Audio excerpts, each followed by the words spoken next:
Welcome to today's English session. I am D.S. Chakravarti, Assistant Professor of English, Government Degree College for Women, Karimnagar. In this session, we are going to look into the topic collocations once again. In the previous videos, we have already been acquainted with the topic collocations. Collocation is nothing but a combination of words which appear together, and collocation is a symbol of natural language that we have already seen. In this video, we are going to see more and more examples so that we can understand collocations well. Let's get into action. The first one we are going to look into is give someone a reason. This is the collocation. And if we look into the meaning, actually this is a phrase. It contains several words. Actually it's a phrase. It has several words. The meaning of this phrase, this collocation is to give someone an explanation for something that has happened.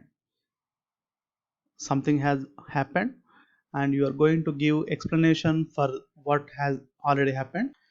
Something had happened and you are going to give an explanation for that. In such situation you are going to use these kind of collocations, and the best example would be he couldn't give her a good reason why he was late. By looking at this example we can understand that he was late to the program. He was unable to give a reason. Maybe there isn't any sufficient reason, maybe there isn't any considerable reason.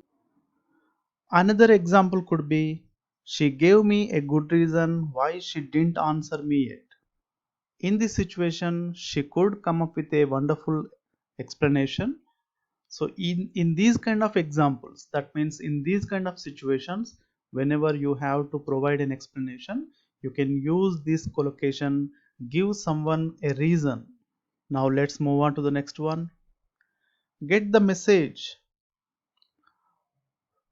The meaning of this collocation, get the message, is to understand what someone is trying to tell you, although that is not being said directly. Sometimes we may not be able to communicate the things clearly, directly. Occasionally we try to communicate them in indirect manner. Occasionally we try to communicate in indirect manner, in a discreet manner. So if anyone can understand what is being said indirectly, then we can use this collocation, get the message. Let's see one example. She didn't want to see me anymore. Why didn't he get the message? She didn't want to see him anymore. Why didn't he get the message? There was a conflict between the couple, that means two friends, and she is not in a mood to see him anymore. She doesn't want to see him anymore. But unfortunately, that fellow is unable to understand what is being said indirectly. That's why in this kind of situation, we use the collocation, get the message. Another example, when she didn't return his phone calls, he finally got the message. In another instance, he was trying to talk to her, but unfortunately, she didn't return his phone calls. That is, she is not answering his phone calls. So he finally got the message. That means he understood what is being communicated, what her intentions are. So this is the collocation, get the message. The next one, give someone a lift. So this is the most popular one. We are already acquainted or familiar with this one already probably. So what is this? Let's see the meaning. To take somebody somewhere in a car or other vehicle, on a bike or something. Then in those kind of situations you call give someone a lift. Let's see one example. He gave me a lift to the station. So I don't have a bike or car something. Then what happened? He offered me a lift to the station. So I went with him. So this is the collocation, give someone a lift. Now the next one, give someone a call. I think we have already discussed this collocation in the last video. Let's recap it once. Give someone a call. The meaning is to telephone somebody, to call somebody by a phone. And let's see one example. If you need any further information, just give me a call. If you need anything more, if you need any information, just give me a ring, just give me a call, just call me. So this is the collocation, give someone a call. And the next one, go mad. So what is this go mad?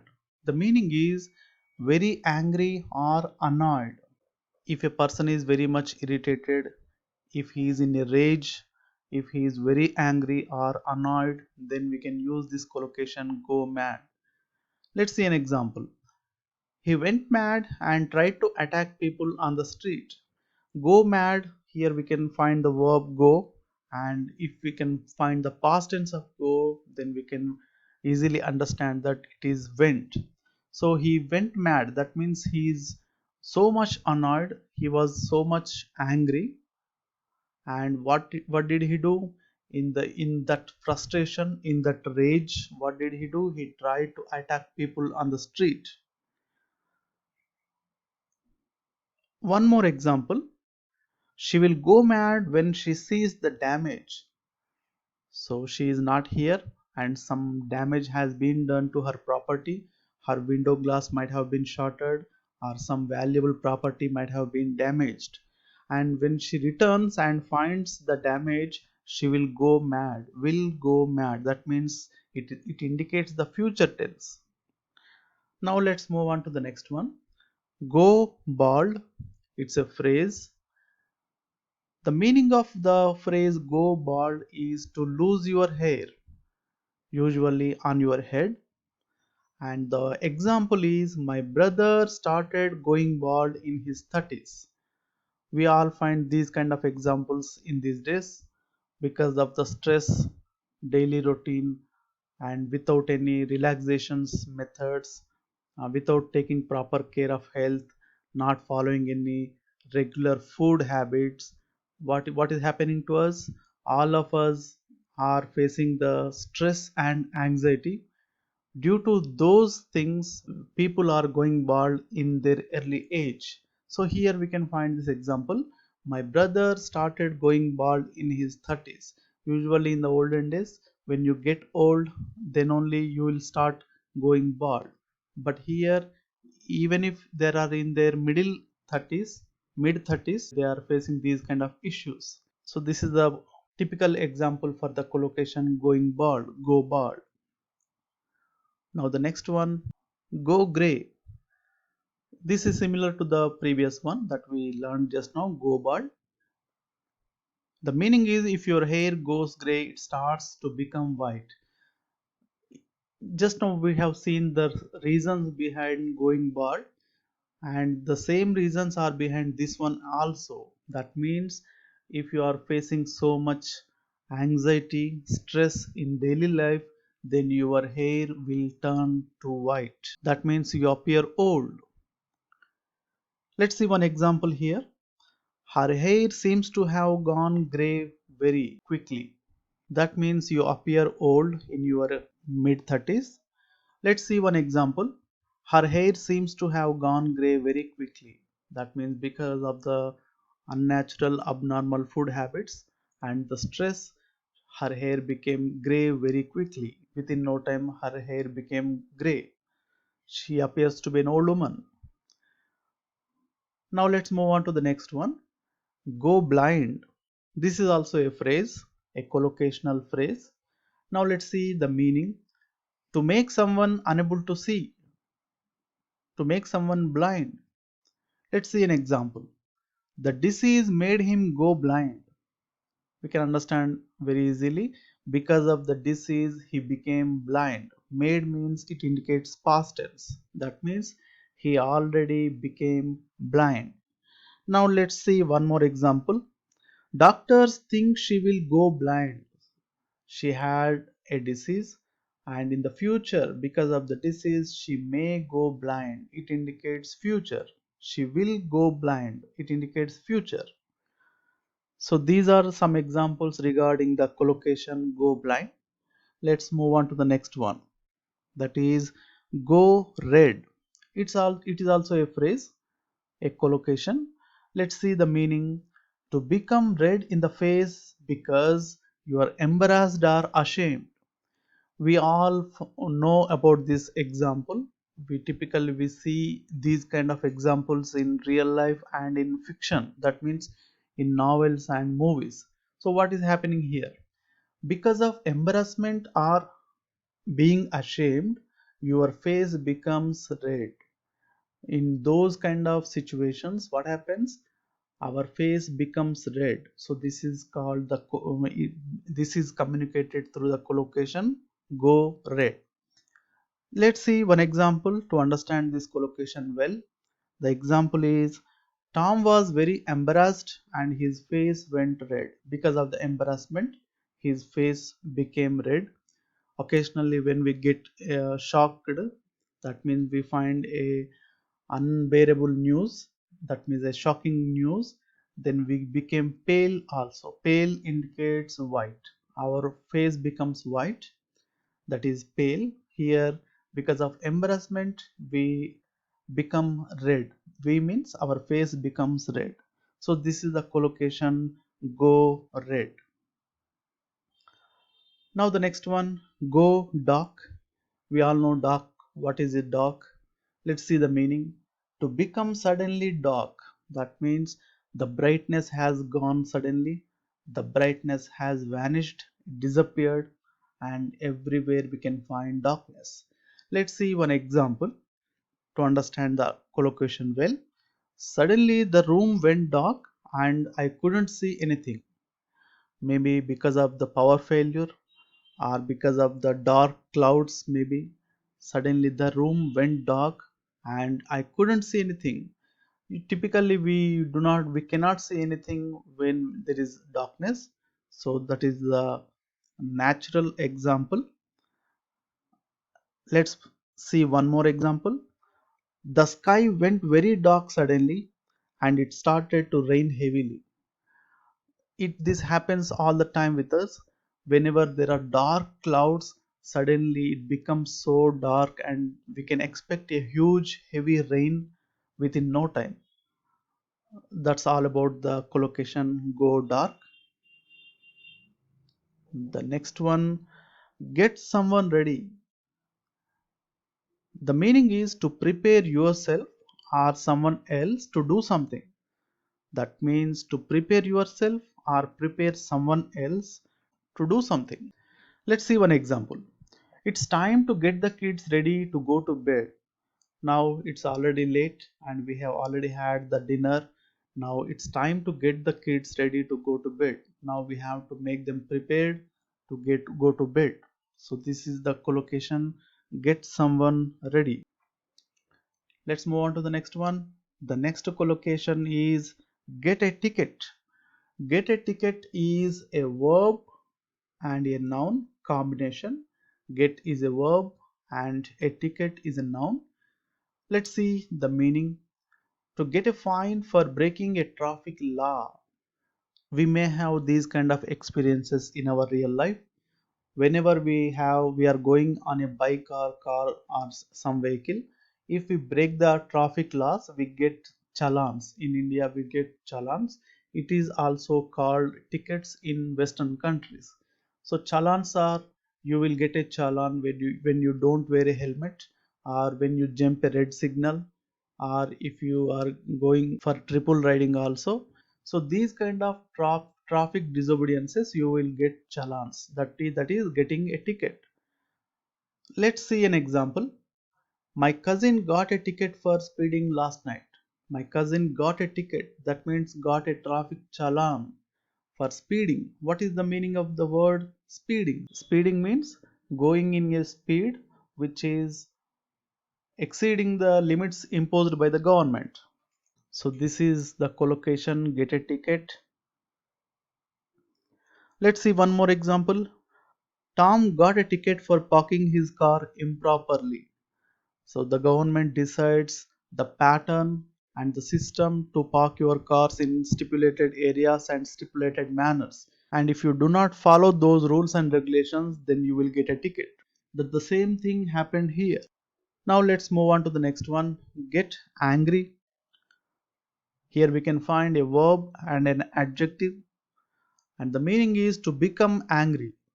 To understand this collocation, understanding this collocation is very easy. Get angry means to become angry.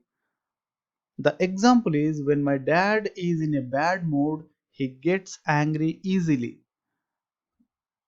We can understand this example without much difficulty, because when a person is not in a good mood, he will get irritated very easily.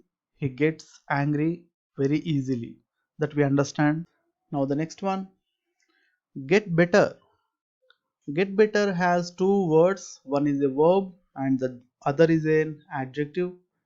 And the meaning is to improve in skill or ability, to recover from illness. This collocation can be used in two different contexts. One is to improve their own skills or abilities, and the other is to recover from illness. So in these two circumstances we can use this collocation. So let's look into the two examples here. The first one, he is getting better at speaking and writing.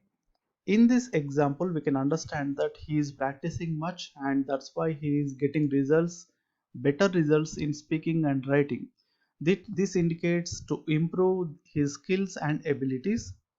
And the next example is, her daughter is still in hospital but she is gradually getting better. So she is recovering from her illness. This is about the collocation get better.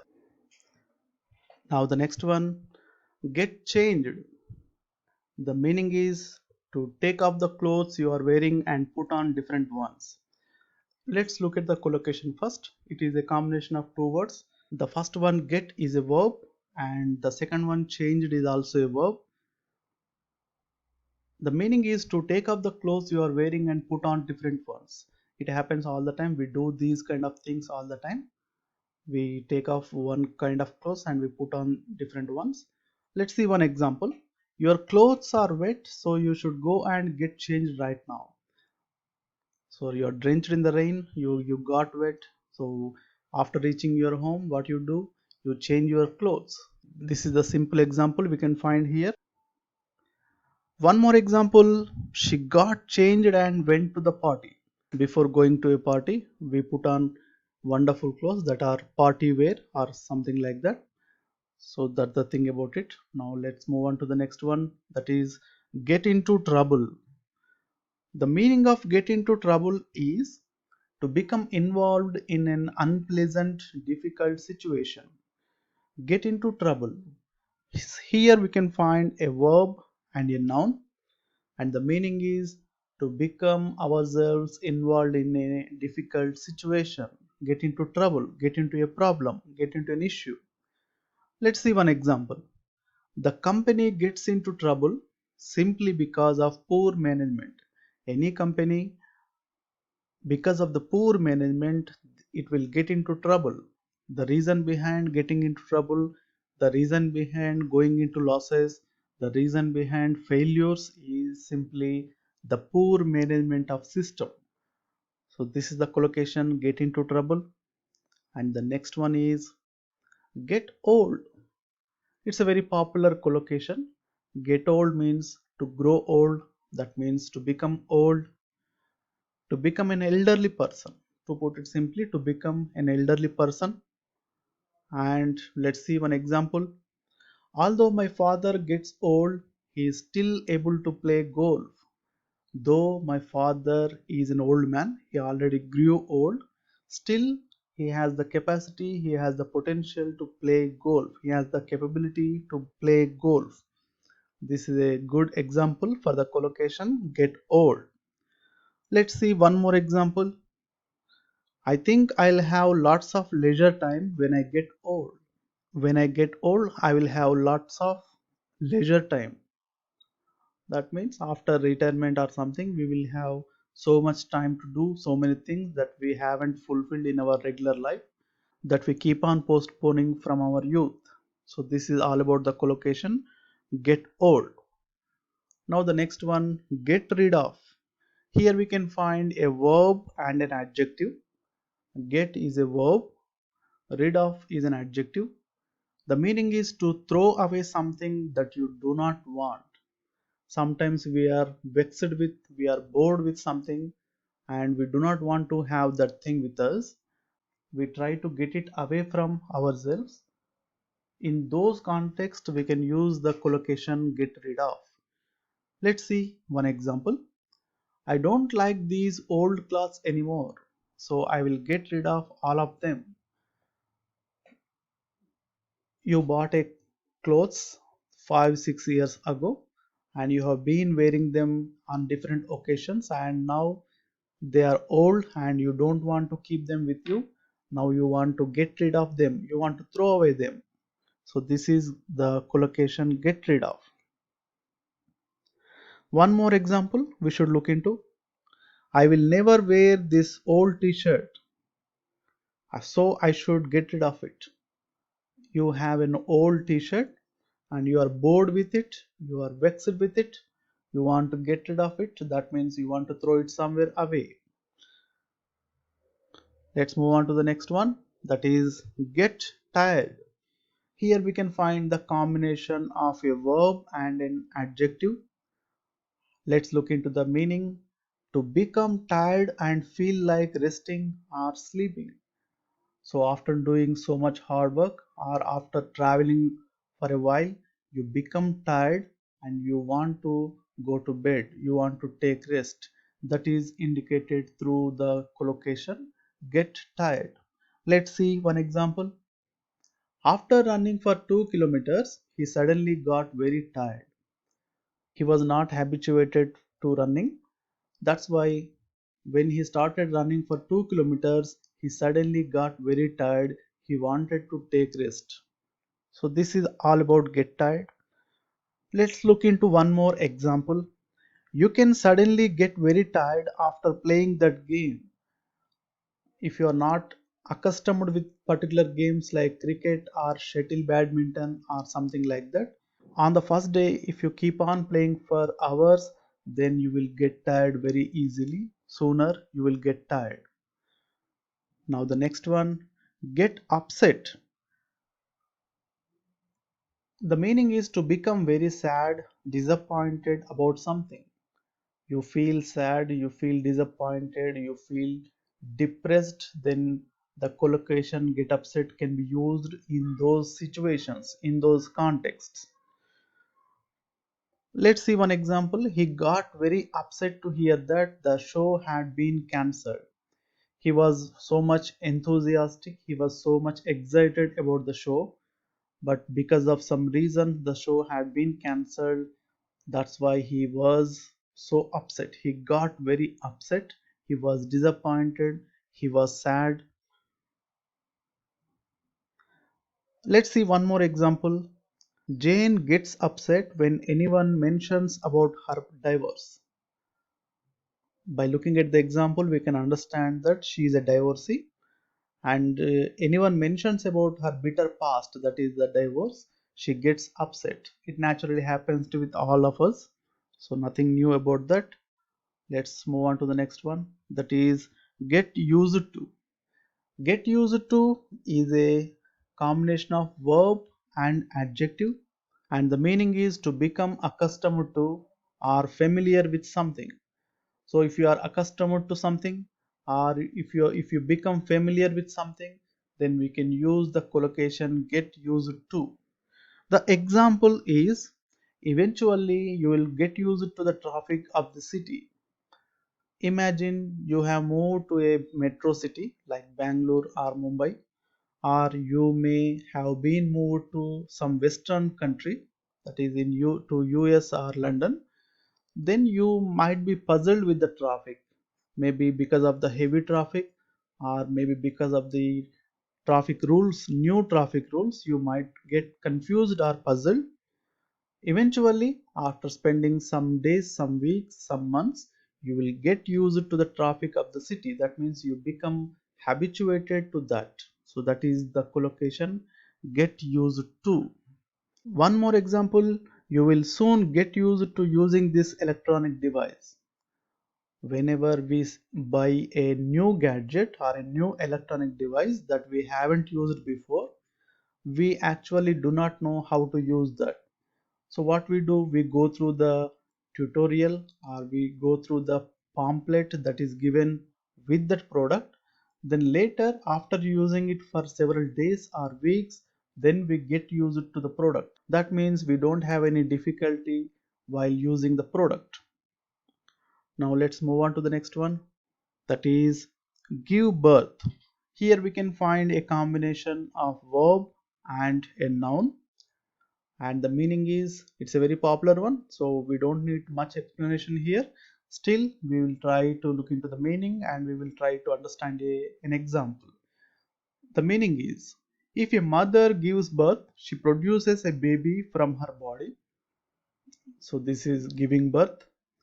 And the example is, my sister gave birth to twins. So my sister had twins, she gave birth to twins. So this is the collocation give birth. And the next one, give notice. Here we can find a verb and a noun, and the meaning is to formally tell your employer that you will stop working. Here notice can be given in two ways, from the employer to the employee or employee to the employer. So in both ways we can give notice. In this context, the employee is providing a notice to the employer. Now let's look at the meaning. To formally tell your employer that you will stop working, that means you are going on a strike. So you are communicating in a formal manner, that means on a paper you are giving him a representation, and you are informing him that the consequences, that you are going to stop working from so and so date. So this is called the collocation give notice. Let's see one example. I have heard that John gave his notice yesterday. John gave his employer a notice yesterday. So this is all about the collocation give notice. Let's move on to the next one, that is give rise to something. Give rise to something. Here we can see a verb and a noun, and the meaning is to result in something, especially something unpleasant or unexpected. So the context is very simple. The to result in something, that something is unpleasant. So the outcomes of an action, those are unpleasant. Let's see one example to understand the collocation very well. The decisions could give rise to arguments. The decisions have been made, that is the action here, and the consequences could be unpleasant, that is indicated by the word arguments, that is the consequences can be unpleasant and maybe negative. So this is the collocation give rise to someone. The next collocation is give something a go, that is a verb and a noun combination. The meaning is to try to do something, especially something you have never tried to do before. So if you are trying to do something new that you have never tried before, then we can use the collocation in those kind of situations. Let's see one example. You should give cooking a go. I am sure you will be fine. That means you have never cooked in your life earlier. That means you have to try in cooking. And one more example. Tom was not brave enough to give skydiving a go. Tom was not brave enough to give skydiving a go. Actually, Tom was very timid. He wanted to go into skydiving, but he is not that brave, so he couldn't do that. So this is the collocation give something a go. And the next one, give thought to, and the combination is verb plus noun. The meaning is to consider or think about something. To consider about something. Let's see one example. After I give some thought to the matter, I will give you a ring. Here, I will give you a ring means I will call you. I will make a phone call. So what is give thought? After I give some thought, that means after I consider your proposal, after I consider this matter, I will make a call to you. I will call you. Let's see one more example. I hope you will give what I said some thought and get back to me. So I told you something. Just consider that and call me back. So this is the meaning behind the phrase, behind the sentence. Now the next one, give up hope is a collocation and is a combination of a verb and a noun. The meaning is to stop hoping that something will happen since you believe it's no longer possible. In difficult situations, we all have hopes, and waiting for certain period, sometimes we lose our hope and then we believe that it is no longer going to happen. Then this whole context can be explained through the collocation give up hope. Let's see one example to understand it well. His family still haven't given up hope of finding his brother alive. By looking at the example, we can understand that there might be an unfortunate incident and his brother was lost.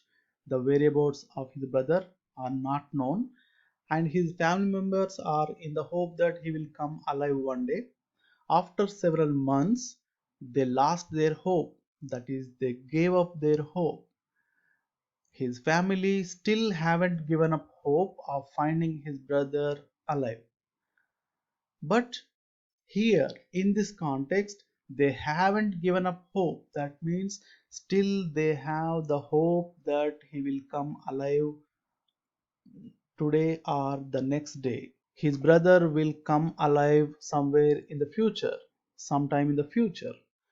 So, this is the collocation give up hope. Now, the next one, go unnoticed, is a combination of verb and adjective, and the meaning is to not be seen, observed, or noticed by someone. Let's look at an example. I hope Peter's hard work doesn't go unnoticed. That means in the future, everyone notices Peter's hard work and he will be appreciated and he will be rewarded. So, this is the collocation go unnoticed.